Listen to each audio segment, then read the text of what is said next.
오늘은 지금까지는 이 불교 정신치료라는 게 어떻게 성립하고 그 특징은 무엇인가 이제 그거를 이야기를 했고, 그 다음으로는 이 불교 정신치료가 기대고 있는 또 위에 서 있는 그 원리가 무엇인가, 그래서 이제 세 가지 원리를 제가 이야기를 했습니다. 첫 번째 원리가 우리 몸과 마음의 속성을 잘 아는 것입니다. 우리는 몸과 마음으로 이루어졌기 때문에 몸과 마음의 속성을 잘 알고 그에 맞게 살게 되면 우리에게 괴로움이 적거나 없어집니다. 왜냐하면 정신적인 문제라는 것은 결국 이제 괴로움이 있고 그 괴로움을 잘 처리를 못할 때 이 정신적인 문제가 생기기 때문에 괴로움이 없다면 정신적인 문제는 시작도 되지 않습니다. 그래서 이 괴로움 없는 삶을 산다는 게 굉장히 중요합니다. 이제 첫 번째 원리가 우리 몸과 마음의 속성을 잘 아는 겁니다. 이미 이거는 부처님께서 다 밝혀 놓으셨고, 여러분들도 부처님이 말씀하신 대로 수행을 하시거나 자신을 관찰하면 그대로 알 수 있습니다. 이제 두 번째 원리는 이제 세상이 어떻게 움직이나 하는 겁니다. 그 세상이 움직이는 원리, 또 다른 사람의 마음은 어떻고 하는 걸 잘 알아서 그에 따라 또 세상과 충돌하지 않고 산다면 괴로움이 많이 줄거나 또 없을 수 있습니다. 그다음 세 번째는 이제 지혜로서 살아가는 겁니다. 사실은 앞에 몸과 마음의 속성을 아는 것도 몸과 마음에 대한 지혜가 있는 겁니다. 또 세상이 어떻게 움직이나 아는 것도 세상에 대한 지혜가 있는 겁니다. 한마디로 말하면 지혜입니다. 그렇지만 이제 우리가 순간순간 살면서 지혜로서 살아가는 것, 그래 된다면 지혜로서 산다는 것은, 지혜란 것은 뭐든지 있는 그대로 안다는 겁니다. 있는 그대로 알기 때문에 우리가 그 대하는 대상과 충돌이 없을 수 있습니다. 지혜롭지 못하면 충돌이 생깁니다. 충돌이 생기면 괴로움이 생기고, 괴로움을 또 잘 처리 못하면 정신적인 문제가 생깁니다. 그래서 요 세 가지 원리를 지금까지 말했고요. 오늘은 그 바탕 위에서 정신적인 문제를 가진 사람을 우리가 어떻게 이해할 건가 하는 이해의 문제를 가지고 좀 이야기를 해볼까 합니다. 사실 제가 볼 때는 모든 올바른 것은 다 이치에 맞고 어찌 보면 불교적인 겁니다. 왜냐하면 불교란 것은 있는 그대로 아는 것이기 때문에 불교 아닌 사람도 세상을 볼 때 있는 그대로 알 수 있습니다. 그래서 있는 그대로 안다는 것은 불교적이라고도 볼 수 있습니다. 그러니까 제가 볼 때는 자기만 통하는 이상한 말 하는 것은 그건 좋지 않습니다. 다른 사람들이 듣고 이해가 되고 또 해보니까 그대로 되고 이런 어떤 그 생각이나 마음을 가지는 게 굉장히 중요합니다. 그래서 이런 관점에서 이 정신적인 문제를 가진 사람을 우리가 어떻게 이해할 건가? 만약에 이제 여러분들이 상담을 한다, 그러면 사람을 만날 거 아닙니까? 그 내담자 또는 환자, 우리 정신과 의사가 보는 사람은 환자라 그럽니다. 심리학자가 보는 사람은 내담자라 그럽니다. 그래서 우리가 어떤 용어를 쓰냐에 따라서 이 상담자가 어떤 사람이구나 알 수 있습니다. 그러니까 환자다 이러면 이거를 쓴 사람이 의사구나 하고 생각하면 됩니다. 내담자 하면은 의사가 아닌 심리학자구나 이렇게 생각하시면 됩니다. 어쨌든 우리가 이 상담에서 또는 정신치료에서 이 만나는 이 사람들을 우리가 어떻게 이해할 건가 이제 하는 문제입니다. 그래서 먼저 우선 우리가 정확히 알고 이해를 해야 그 사람을 도와줄 수가 있습니다. 그래서 이 이해를 하는 측면인데, 우선은 불교 정신치료적인 입장에서 좀 이야기를 한다면, 우리는 지금까지 불교 정신치료가 나타나기 전까지 많은 정신치료 학파들이 있었습니다. 프로이드라든지 융이라든지 많은 사람들이 있었습니다. 그래서 그 사람들 나름대로 어떤 이론을 제시하고 인간을 이해하는 어떤 그걸 이제 제시를 했습니다. 그리고 사회 만연에 있는 여러 가지 어떤 견해들이 있습니다. 그런데 불교 정신치료적인 입장은 있는 그대로 아는 것을 목표로 하기 때문에 그냥 충분히 검증되지 않은 어떤 이론으로서 보는 것은 좀 곤란합니다. 이제 그걸 우선은 경계해야 됩니다. 그러니까 뭐 제일 많이 이제 퍼져 있는 게 내가 이렇게 키워서 저렇게 됐다. 그 이제 어머니들 이래 이야기하는 거 보면 또는 뭐 주로 어머니들이 그래 이야기하죠. 내가 이래 키워서 제가 이래 됐다. 그건 맞을 수도 있고 안 맞을 수도 있습니다. 그러니까 말하자면 그런 어떤 견해보다는 정말로 아이가 어떤 문제가 있다면 거기에 뭐가 작용했는지를 자세히 보려고 하는 그런 마음가짐, 이게 이제 불교 정신치료적인 입장입니다. 그러니까 불교 정신치료적인 입장은 어떤 기존의 이론이나 어떤 틀로서 보는 것을 일단은 그대로 맹목적으로 보면 안 됩니다. 뭐 참고는 할 수 있습니다. 왜냐하면 뭔가 어떤 학파든지 말한 것이 상당히 의미는 있지만 또 완벽하게 맞지는 않을 수 있습니다. 그래서 그런 것들을 공부하고 그렇게 참고하는 건 좋지만 그걸 그대로 받아들이는 곤란하고 우리가 정확하게 보는 마음의 자세, 그러니까 우리가 좀 이 마음을 열고 있는 그대로 보는 그런 마음의 자세, 그리고 모르면 모른다고 하는 그 자세, 그게 굉장히 중요합니다. 모른다라고 하는 게 참 중요합니다. 사실은 우리가 어떤 현상을 정확하게 알기는 어렵습니다. 왜 어렵냐면 어떤 현상이 일어나는데 거기에 작용하는 것이 굉장히 많습니다. 그 작용을 우리가 볼 수 있는 것도 있고 볼 수 없는 것도 있습니다. 예를 들어서 어떤 하나는 뭐냐면 과거의 업이 우리 어떤 삶에 미치는 영향은 보기가 그래 쉽지 않습니다. 그러니까 어떤 사람이 부자가 됐다. 그럼 그 사람이 왜 부자가 됐는지 그거를 보면은 잘 보이질 않습니다. 그러니까 우리가 사실은 이제 그런 현재 우리 삶의 어떤 중요한 일에 과거의 원인을 보려면은 수행을 상당히 많이 해야 됩니다. 이제 삼매 내지는 선정을 닦아서 지금 현재 우리의 어떤 일어나는 일 중에 그것이 과연 과거의 원인이 있다면 그것이 뭘까 이렇게 보게 되면 보입니다. 그래서 우선 이제 불교적인 입장은 뭔가 정확하게 보려고 노력하고 또 정확하게 보려고 노력하는 그 마음과 또 그럴 때 분명하게 이건 누가 뭐래도 명백한 것이 아닐 때는 이런 요인은 있지만 또 확실히는 모른다. 하지만 부처님 가르침에 의하면 인과의 법칙상 또 뭔가 그럴 만한 이유가 있을 것이다. 뭐 이런 정도로 하는 게 불교 정신치료적인 입장이라고 볼 수 있습니다. 그래서 좀 그 마음을 열고 어떤 현상이 있을 때 그 현상은 분명히 일어날 만한 뭐가 있기 때문에 일어납니다. 그래서 이 생에서 찾을 수 있는 원인은 가급적이면 충분히 찾도록 노력하는 게 좋습니다. 그래서 그것에 대해서 뭔가 작업을 하는 마음 자세, 이건 이제 중요한데 또 세상 일은 꼭 현생의 뭐만으로 찾을 수 있는 건 아닙니다. 그럴 때는 뭔가 하여튼 필연적인 이유가 있겠지. 이제 그런 마음을 좀 가지는 게 기본적으로 사람을 볼 때 어떤 이해하는 어떤 마음의 태도입니다. 이제 그렇게 볼 때 그런 기본적인 입장을 가지고 있습니다. 가지고 있고 그 다음에 이제 일단 우리가 사람을 이해한다는 건 사람을 만난다는 겁니다.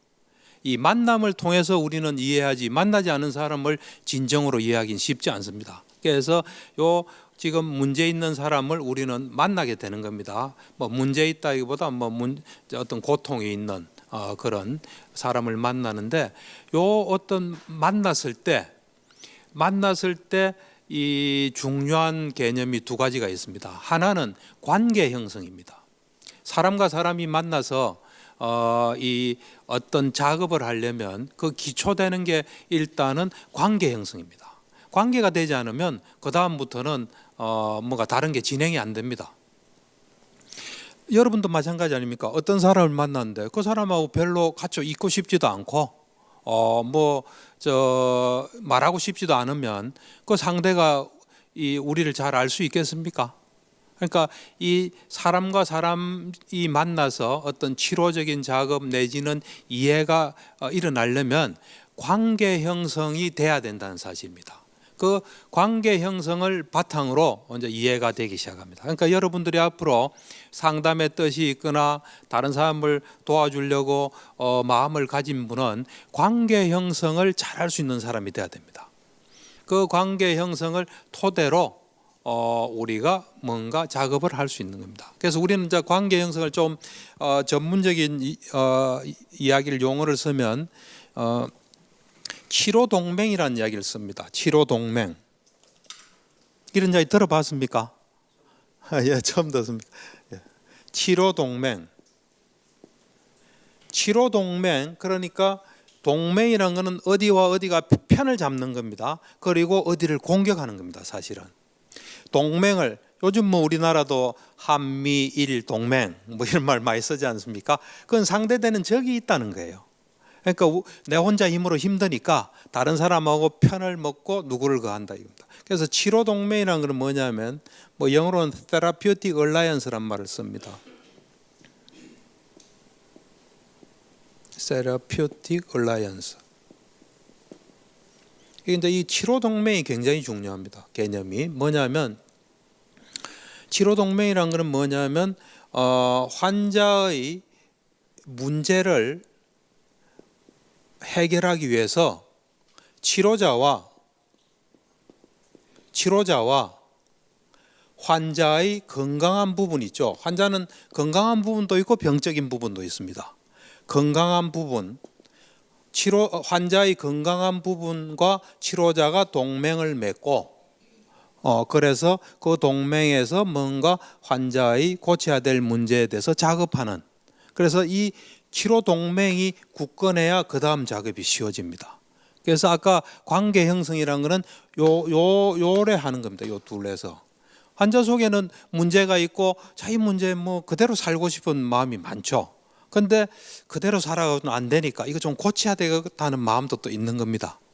그래서 환자의 건강한 부분과 치료자가 손을 잡고 환자의 문제를 이제 이래 그 해결해 가는 것을 우린 치료 동맹이라는데, 이것이 굳건해야 되는데 요것을 잘하기 위해서 이제 하는 방법을 제가 좀 가르쳐 두겠습니다. 이거는 뭐 제가 하는 이야기는 어떤 상담 장면에서도 필요할지 모르지만 지금부터 제가 하는 이야기는 일반적인 인간관계에서도 요대로 하게 되면 많이 도움이 될 겁니다. 왜냐하면 우리는 다 사람입니다. 사람이고 환자다, 문제가 있다는 것은 아주 어떤 일반적인 데서 어떤 부분적인 겁니다. 특수한 겁니다. 그래서 언제나 여러분들이 생각해야 될 것은 그냥 사람과 사람 사이에서 지켜야 될 예의나 어떤 태도, 이것은 환자 관계도 다 그대로 적용이 됩니다.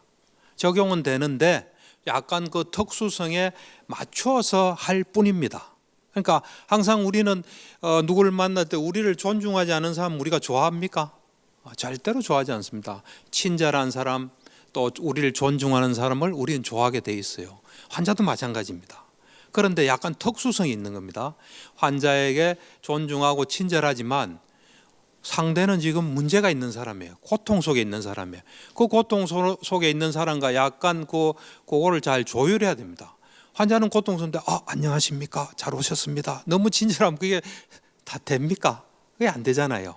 그러니까 뭔가 내가 친절하고 존중하지만 이 괴로움 속에 있는 사람과 뭔가 좀 조율하는 그에 맞게끔 그러니까 거기에 존중하고 참 친절한 마음 가지만 상대가 너무 힘드니까 나도 그에 맞추어서 뭐 하는, 그렇지만 기본적인 거는 존중하고 친절해야 됩니다. 이게 그러니까 모든 인간관계의 기본은 그대로 적용하는데 거기서 약간 그 어떤 변형이 있을 뿐입니다.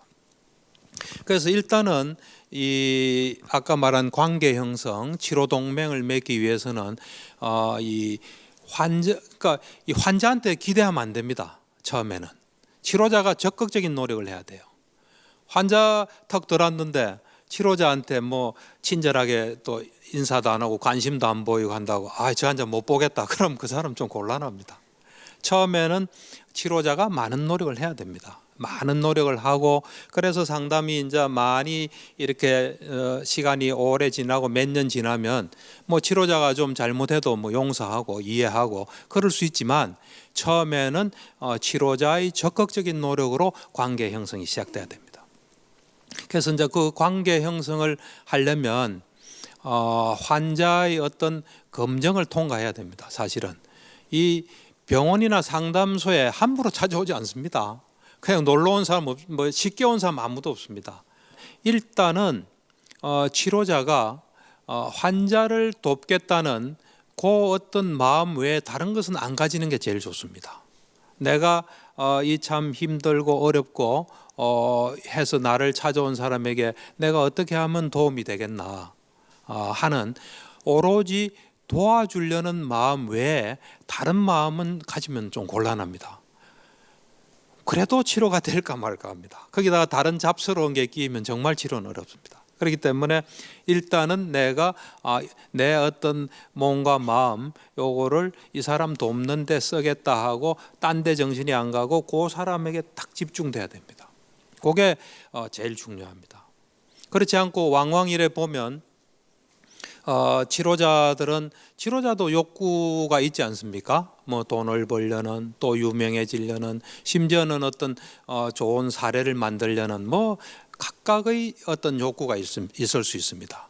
그 치료자의 욕구의 대상으로 환자나 내담자를 삼으면 절대로 안 됩니다. 그걸 하면 안 되고 이 참 어려운 사람을 어떻게 하든 돕겠다, 그 마음으로 존재하고 그 마음이 이 온 사람한테 좀 전달되면 이 사람은 좀 믿을 수 있겠구나, 이 사람은 나를 도우려는 마음 외에는 다른 마음은 없구나, 이래 되면 관계 형성에 좀 시작이 될 수 있습니다. 그렇게 일단 그런 마음을 가지는 게 필요하고요. 두 번째는 자기를 찾아온 그 환자나 내담자를 우선 좀 편하게 해줘야 됩니다. 편하게 또 편하게 말할 수 있는, 그리고 좀 시간이 넉넉히 있다는 느낌을 줄 필요가 있습니다. 우리가 뭐 10분 내지는 짧은 시간을 이야기하더라도 좀 시간이 넉넉히 있다 하는 느낌, 막 재촉하는 느낌을 받으면 절대로 안 됩니다. 그러니까 여러분도 일상생활에서 잠깐의 만남이라도 좀 시간이 넉넉히 있는 느낌을 상대가 가질 수 있다면 좋습니다. 그래서 우선은 이제 이 자유롭게 말하게 하는 게 좋습니다. 뭐 취조하듯이 이건 곤란합니다. 그러니까 사실 이래 되면 이제 좀 치료자가 경험이 많아야 돼요. 환자는 자유롭게 말하는데 이 치료자 머릿속에 연결이 돼야 되거든요. 그러니까 환자를 자유롭게 말하게 하면서 거기서 뭔가 중요한 거를 이렇게 탁탁탁탁, 그러니까 가만히 뭐 아무것도 안 하는 것 같아도 머릿속은 엄청 활발하게 돌아가야 됩니다. 그리고 딴 생각하고 뭐 이상한 잡념 이런 건 곤란합니다. 오로지 정신을 집중해서 거기에 이제 딱 집중을 해야 됩니다. 그리고 이래 보면 이 이제 치료자는 질문을 하게 되는데, 그 질문이란 것은 치료자가 뭐 몰라서 묻는 경우도 있지만 이걸 이제 밝히는 질문이다, 이렇게 좀 이해하시면 됩니다. 말하자면 이 중요한 거를 질문을 해서 드러나게끔 하는 거예요. 그러니까 우리는 이제 전문 용어로는 해석적 질문이라 그래요. 그러니까 뭔가 중요한 것을 물음으로써 그 사람이 말하는 가운데 또 느낄 수도 있거든요. 환자들이 이제 하는 이야기가 가끔 이런 이야기들 합니다. 여기서 말하다가 자기가 많이 깨닫는다, 뭐 그런 이야기를 많이 해요. 그 말은 우리는 한정된 시간을 쓰고 있습니다. 한정된 시간을 가장 효과적으로 이용해야 될 필요가 있어요. 그래서 중요한 이야기를 하고 그에 대해서 또 말하게끔 하는. 그리고 이제 치료자는 예민해서는 안 됩니다. 예민하다는 것은 휘둘린다는 거예요. 영향을 많이 받고 힘들다는 거예요. 예민해서는 안 되고 민감해야 됩니다. 민감이라는 것은 이래 눈치가 빨라야 돼요. 눈치가. 그러니까 어쩌면 뭐 좀 냄새를 잘 맡아야 돼요. 그냥 우리가 흔히 하는 말로. 그러니까 잘 보고 있어야 되는 거예요.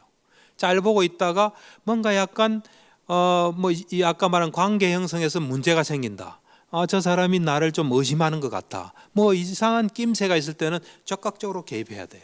개입해서 뭐가 지금 잘못되고 있는지 그거를 좀 드러내게 하고 그것에 대한 수습이 일어나야지, 그런 것들을 그냥 놓쳐버리면은 좀 곤란합니다. 그러니까 이 민감하게 좀 이래 탁 알아채는 그런 훈련을 이제 계속 해야 됩니다. 그 훈련은 평소에 사람을 많이 관찰해야 돼요. 사람 관찰을 많이 하면 이제 그게 좀 익숙해집니다. 그래서 이제 관계 형성을 이제 어느 정도 되면 그리고 이제 우리가 사람을 볼 때 이런 치료자도 마찬가지지만 또 뭐 명상 지도자도 그렇고 누구든지 좀 이래 남을 좀 이끌고 지도해야 되는 사람들은 그 사람의 긍정적 부정적인 면을 정확하게 볼 수 있어야 됩니다. 긍정적인 면과 부정적인 면을 다 이래. 그래서 긍정적인 면은 긍정적인 대로 인정하고 부정적인 건 또 그것에 대해서 적절한 조치를 하고, 이 균형이 깨지면 안 됩니다. 언제나 사람을 전체적으로 이 사람 속에 뭔가 이 사람이 열심히 살고 뭔가 좋은 점, 또 이 사람이 고쳐야 될 나쁜 점, 요거를 항상 같이 보고 있어야 돼요. 그래서 좋은 점은 그 사람에게 기회가 되는 대로 참 이래 격려 내지는 어떻게 그런 참 좋은 걸 갖추게 됐나 하는 그것이 언제나 일어나야 돼요. 그리고 부정적인 건 부정적인 그대로 작업이 일어나야 됩니다. 그리고 이 참 좋은 거는 참 필요한 거는 뭐냐면은 치료자를 만나고 난 뒤에 이런 느낌을 좀 가지면 좋습니다. 이 사람하고 만났더니만 다른 사람하고 만난 거하고는 좀 다르다. 좀 어떤 색다른 경험이 되는 것도 좀 필요합니다. 그래서 그 만남에 좀 여운이 이래 속에 좀 오래 가면 제일 좋습니다. 부처님을 만난 분들이 만난 사람들이 제일 부처님에게서 엄청난 그런 걸 느꼈을 거예요. 부처님은 제가 이래 보면, 저는 경전을 통해서 이래 보면 우리하고 똑같습니다. 똑같은데 아주 특별한 느낌을 주시는 분이에요. 그러니까 이 마지마 니까야 브라마유 경이라는 경전인데, 거기 보면은 이 경전을 읽다 보면 놀라운 경전들이 많습니다. 그 중에 하나인데 저에게 놀라운 경전이었죠. 보면은 그 당시에 그 바라문교, 정통 바라문교가 있었어요. 그러니까 이제 정통 바라문에서는 3베다, 세 가지 베다에 밝으면은 그냥 어떤 굉장히 높은 수준입니다. 그래서 120살 먹은 이 3명에 통달한 바라문이 젊은 제자인데 3명을 통달한 또 젊은 제자가 있었습니다. 그 제자한테 요즘 붓다라는 분이 나타났다는데 정말 위대한 사람인지 좀 가서 확인하고 온나 그래요. 그 당시에 이제 30 이상을 가지면은 위대한 사람이라 그랬거든요. 그래가지고 제자가 알았습니다 하고 이제 부처님을 찾아가요. 찾아가서 30 이상을 확인해요.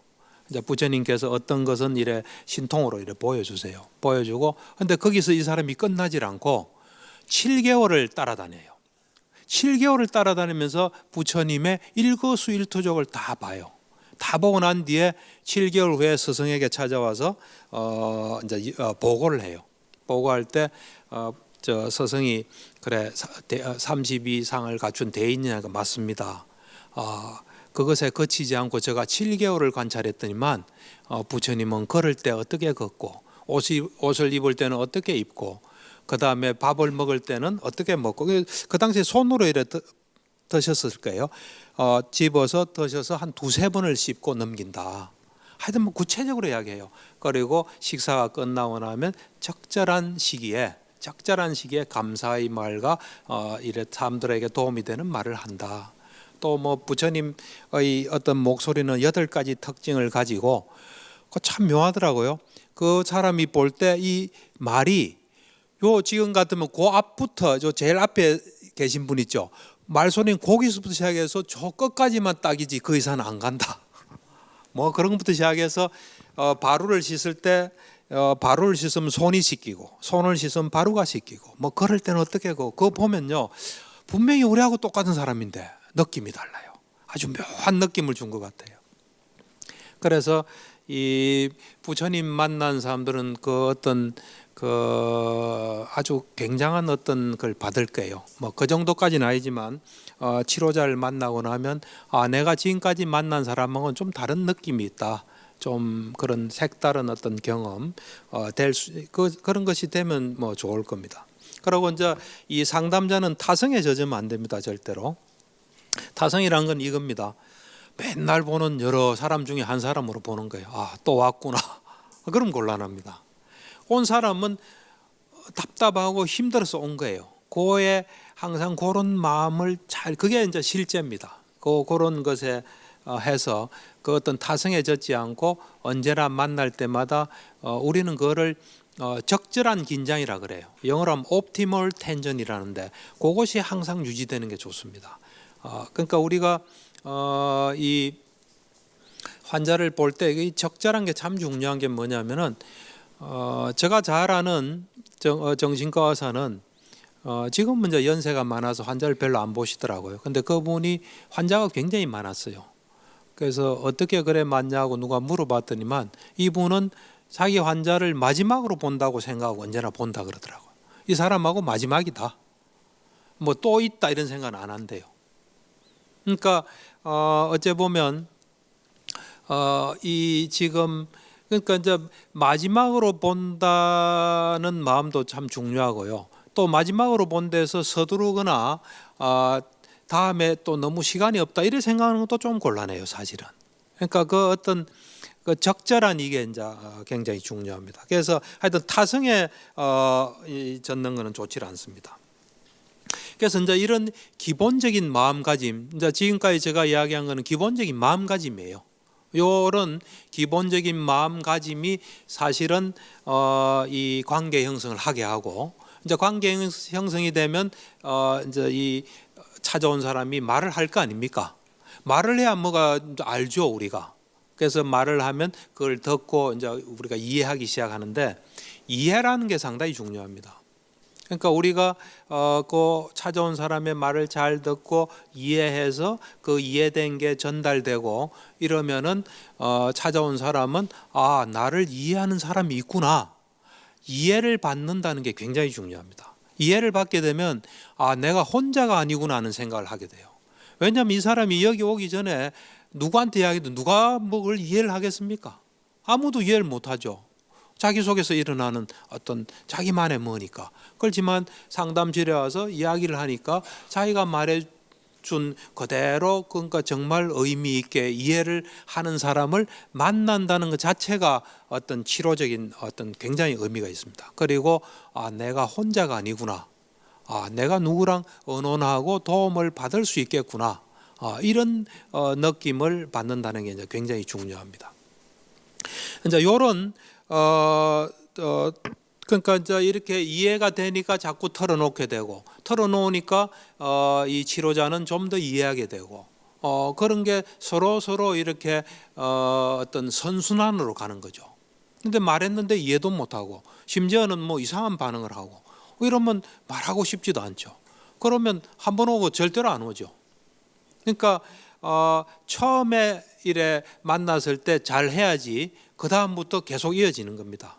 처음 해가지고 마음에 안 들면 안 오죠. 그러니까 온다는 것 자체가 도움되고 또 이해를 받고 있고 그렇기 때문에 오는 겁니다. 그래서 온다는 것은 상당히 중요합니다. 그래서 요런 이제 이 바탕 하에서 이제 제가 첫 면담을 좀 중심으로 좀 이야기를 하겠습니다. 제일 처음에는 어떤 작업을 하고 그 다음은 그 첫 면담의 바탕 위에서 또 만나고 그래서 그런 것들이 이제 쌓여서 어떤 그 사람에게 어떤 변화가 오는 겁니다. 그래서 이제 제일 처음에 만났을 때는 뭐든지 이 처음이 중요합니다. 첫인상도 중요하듯이 이 첫 만남이 굉장히 중요한데 기본적으로 우리가 첫 만남에서 해야 될 상담에서 과제는 두 가지입니다. 하나는 이 사람이 우리를 찾아오게 된 그 문제가 과연 어떤 문제인가 하는 그 문제를 잘 밝혀야 됩니다. 일단은 그걸 정확하게 이해해야 되고 두 번째는 이 사람이 어떻게 살아왔나, 어떤 사람인가 하는 그거를 처음에 대략적으로라도 잘 밝힐 수 있으면 참 좋습니다. 그러니까 이 사람이 지금 굉장히 힘든 어떤 문제가 있을 거 아닙니까? 그 문제가 언제 어떻게 어떤 식으로 생겨났나 요거를 잘 밝히는 거. 그 다음 두 번째는 그게 어느 정도 되면 이 사람이 엄마 뱃속에서 태어나서 어떻게 살아왔나, 그러고 어떤 사람인가의 그 어떤 그 바탕 위에서 이런 문제가 생겼구나 이러면 제일 좋습니다. 그러니까 어째 보면 이 사람이 어떻게 살아왔나, 어떤 사람이나 하는 건 큰 그림입니다. 큰 그림. 그 다음에 문제는 그 큰 그림에서 발생할 수밖에 없는 어떤 그 뭐랍니까, 직접적인 어떤 찾아오게 된 뭐 이런 원인이 되겠죠. 그러니까 전체적인 그림을 가급적이면은 초반에 좀 가지고 있는 게 좋습니다. 그게 뭐 완벽할 필요는 없고 또 그것이 고정적이어서도 안 됩니다. 다음에 얼마든지 바뀔 수 있습니다. 그렇지만은 이 사람이 대략적으로 어떻게 살았고 그 사람 가운데 이런 문제가 생겼다, 뭐 이런 걸 이제 하는데 그게 우리가 첫 한두 시간에 해야 될 작업입니다. 그래서 이제 처음에 이 사람이 어떤 문제, 제일 처음에 이제 밝혀야 될 거는 이 사람이 여기 왜 왔나부터 잘 밝혀야 됩니다. 그걸 잘 밝혀야 그에 맞는 걸 할 수 있어요. 저 같은 경우는 진단서가 필요해서 온 사람도 있어요. 그러면 진단서가 초점이 돼야 되는 겁니다. 그러니까 왜 왔나 이게 중요합니다. 사실은 왜 왔나. 그 다음에 어떻게 해서 여기를 오게 됐나. 병원이 뭐 정신과 병원이 여기만 있는 건 아니지 않습니까? 어떻게 해서 여기를 오게 됐나. 그런 것을 속에 다 그 사람이 들어 있습니다. 모든 정보는 그 사람을 이해하는데 굉장히 중요합니다. 그렇게 생각하셔야 됩니다. 그러니까 이 사람은 뭐 처음 보는 사람이니까 잘 알 수는 없는 거 아닙니까? 없는데 이 사람이 어떤 목적으로 왔고 왜 왔고 또 어떤 경로를 통해서 왔나, 이것이 그 사람을 이해하는데 다 그 사람하고 관계된 정보입니다. 우리가 정보가 많아야 돼요. 사실은 많아서 그 사람을 정확히 이해할 수 있는 그래야 돼야 됩니다. 그래서 일단 처음에는 어떻게 왔나, 왜 왔나, 자의로 왔나, 타의로 왔나. 그러니까 여러분들이 어떤 사람 말하는데 속아서도 안 됩니다. 말보다는 표정이나 행동, 그 사람의 어떤 속에 있는 요거를 해야지, 말에 뭐 이렇게 특히 뭐 치료자를 칭찬하는 말에 현혹되면 안 됩니다. 그 사람을 우리가 정확하게 볼 수 있도록 노력하는 게 굉장히 필요합니다. 그래서 일단은 이제 어떻게 해서 여기를 왔나, 문제가 언제부터, 항상 시간적인 게 되게 중요합니다. 이 시간이라는 게 그것이 어떻게 발생했나 이런 게 굉장히 중요한 어떤 그걸 말해주기 때문에 언제 생겨서 어떤 걸 계기로 생겨서 그때 뭐가 작용이 생겼고 그것이 어떻게 진행됐나, 그리고 그때 그걸 없애기 위해서, 해결하기 위해서 어떤 노력을 했나, 뭐 남의 도움을 받으려고 노력했나 안 했나, 뭐 여러 가지를 그 어떤 문제 발생하고 관계된 것을 되도록이면 이제 시간 경과에 따라서 이렇게 밝히는 게 좋습니다. 근데 처음에는 이게 쉽지 않습니다. 이제 경험이 많이 쌓여야 되고, 아까도 얘기했다시피 이런 일을 하는데 자 1번 뭐 대답해요, 2번 이러면 안 됩니다. 그냥 자연스럽게 말하는 가운데 이 머릿속에서 막 연결이 돼야 돼요. 그리고 이제 자연스럽게 말하는 가운데 가족 관계가 드러나야 돼요. 뭐 이래 이야기하다가 뭐 가족 이야기하면 그러면 부모님은 뭐 이제 아버지는 나이가 어떻게 됩니까? 어머니는 나이가 어떻게 됩니까? 뭐 합니까? 뭐 사람이 어떻습니까? 뭐 이래 가지고 기회 날 때마다 자연스럽게 이 정보를 수집해야 돼요. 이제 그래 하면서 일단 이제 문제가 어떻게 해서 생겼는지 그거를 자세히 밝혀야 돼요. 그래서 그거를 이제 치료자가 어쨌든 환자는 사실은 잘 의미를 몰라요. 치료자가 요 문제 그걸 자세히 밝히는 과정에서 대략적으로 요렇게 해서 문제가 생겼구나, 또 요렇게 하면 좀 문제가 변화가 오겠구나 하는 뭐가 머릿속에서 좀 그려져야 됩니다. 그래서 일단은 치료자 속에서 좀 이해가 돼야 돼요. 이 사람이 왜 이런 문제가 생겼는지. 그렇게 이제 하고 나면 그 다음에 그런 현재 어떤 문제의 어떤 발생이 치료자 마음에 명쾌하게 이해가 되면 환자는 뭐 그냥 자기 살아온 걸 이야기하기 때문에 환자 머릿속에는 이해가 안 돼요. 그게 어떤 건지. 그렇지만 치료자는 이렇게 하면서 적어도 치료자 머릿속에는 아직 완벽하지는 않지만 어느 정도는 요래서 요런 문제가 생겼구나. 또 어디에 좀 변화를 주면 좀 변화가 오겠구나 하는 게 좀 머리에 잡혀야 돼요. 이제 그래서 현재 문제를 어느 정도 충분히 좀 밝혔다. 그러면 그 다음 작업이 아까 말한 어떻게 살아왔고 이 사람이 어떤 사람인가를 좀 밝혀내야 됩니다. 그러려면 이제 우리가 하는 이제 방법은 첫 기억부터 보통 물어봅니다. 첫 기억. 첫 기억은 뭐냐면 우리는 기억이 많지 않습니까? 뭐 어렸을 때 기억이 많은데 가장 어렸을 적 기억을 우리는 첫 기억이라 그래요. 그래서 당신의 첫 기억이 뭡니까? 그래 물어봐요. 그럼 첫 기억이 뭡니까? 뭐 이래 물어보겠죠. 그럼 당신이 기억하는 것 중에 가장 어렸을 적 기억이 뭡니까? 뭐 특별한 거 아니라도 어렴풋이라도 뭔가 생각나는 게 있으면 이야기해 달라. 그러면 이제 대략 보면 한 뭐 대여섯 살 때 이래 말하는 사람도 있어요. 그러니까 어떤 사람은 뭐 서너 살 때, 뭐 어떤 사람은 뭐 엄마 뭘 젖을 먹고 있는데 뭐 이래 뭘 그거를 우유병을 빨고 있는데 뭐 뺏어서 기분 나빴다는 그런 말하는 사람도 있어요. 첫 기억은 다 달라요. 그런데 첫 기억에 그 사람의 문제가 잘 드러난 경우가 많습니다. 저도 처음에 이 정신과 수련하면서 첫 기억을 중요시한 데서 정말 그럴까? 기억 중에서 뭐 어느 기억일 뿐일 텐데 하는데 그 뒤로 계속 경험해 보니까 뭐 100% 그런 건 아니지만 그 첫 기억에 그 사람의 문제 또 오늘날 모습에 중요한 게 많이 들어 있습니다. 달라라마의 첫 기억은 태어날 때 기억이 첫 기억이에요. 제가 놀랐어요. 그때 9년도에 그 워싱턴에서 달라라마하고 세계적인 석학들이 모여서 이래 그 대담하는 게 회의를 하는 게 있거든요. 그때 제가 2009년도에 달라이라마를 만나고 9월에 만났어요. 그때 뭐 운이 좋게 한 1시간 정도 만났는데 만나고 10월에 워싱턴에서 그런 게 있대서 제가 그때 이제 병원 뭐 안 할 때니까 워싱턴을 간 거죠.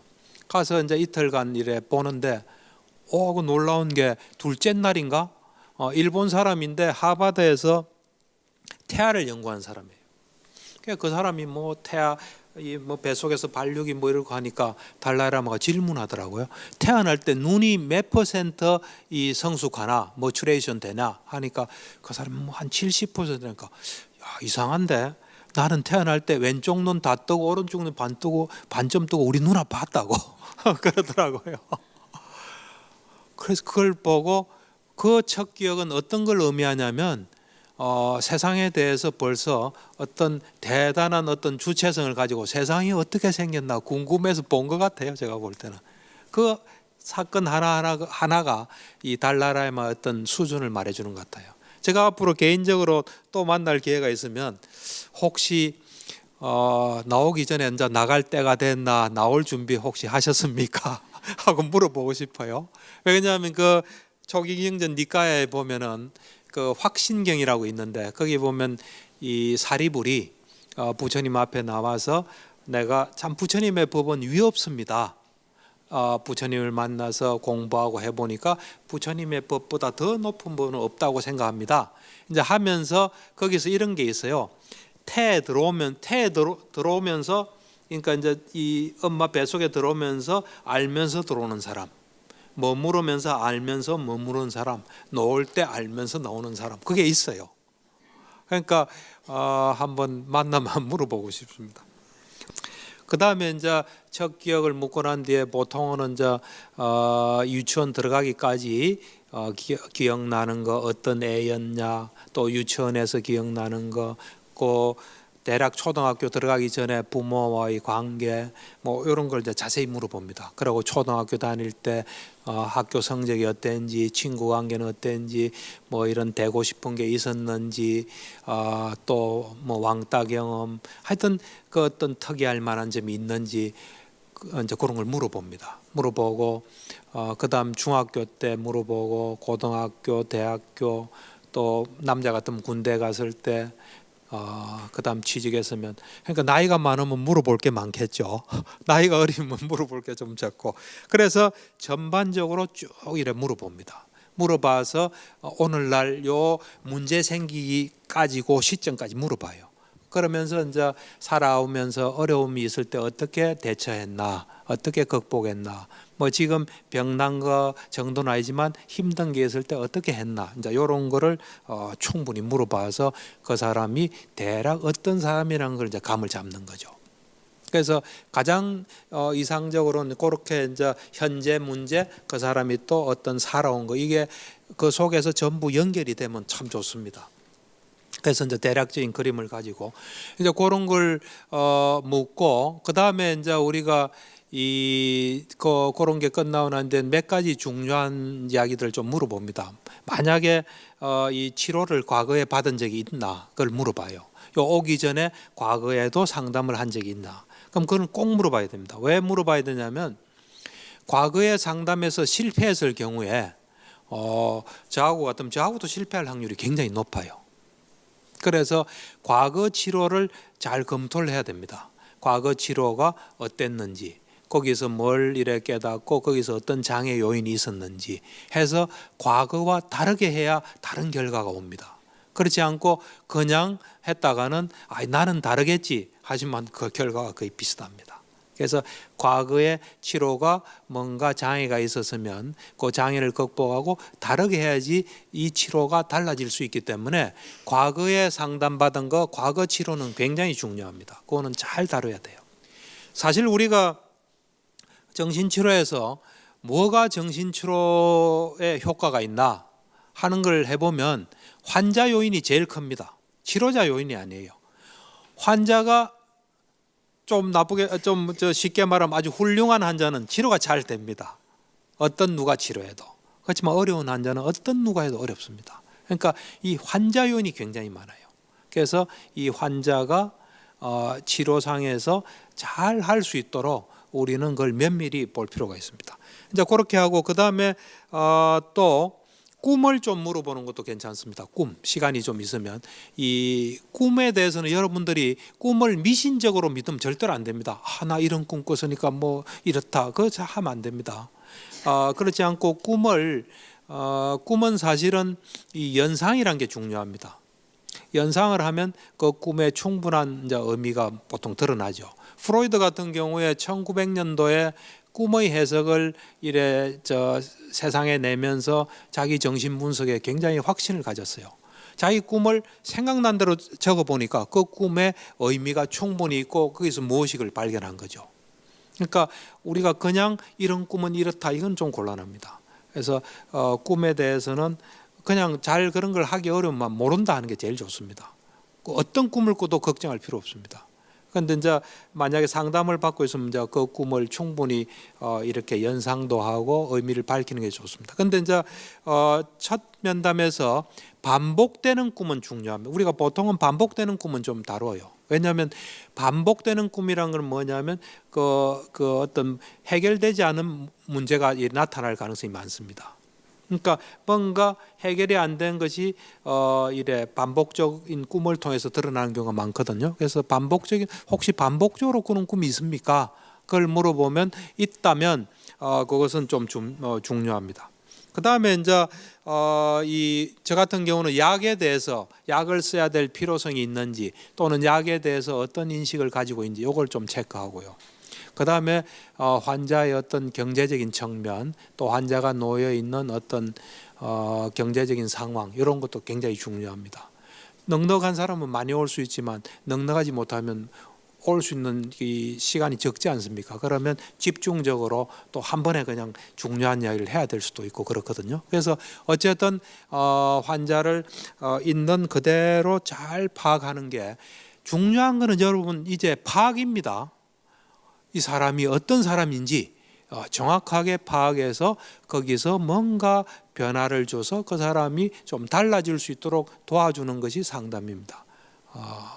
그러니까 불교 정신 치료라 해서 뭐 특별한 게 있는 게 아니라 다른 것보다 좀 정확하게 이래 보는 것을 특징으로 하고 있습니다. 예, 그러면 또 다음 시간에 뵙겠습니다. 예.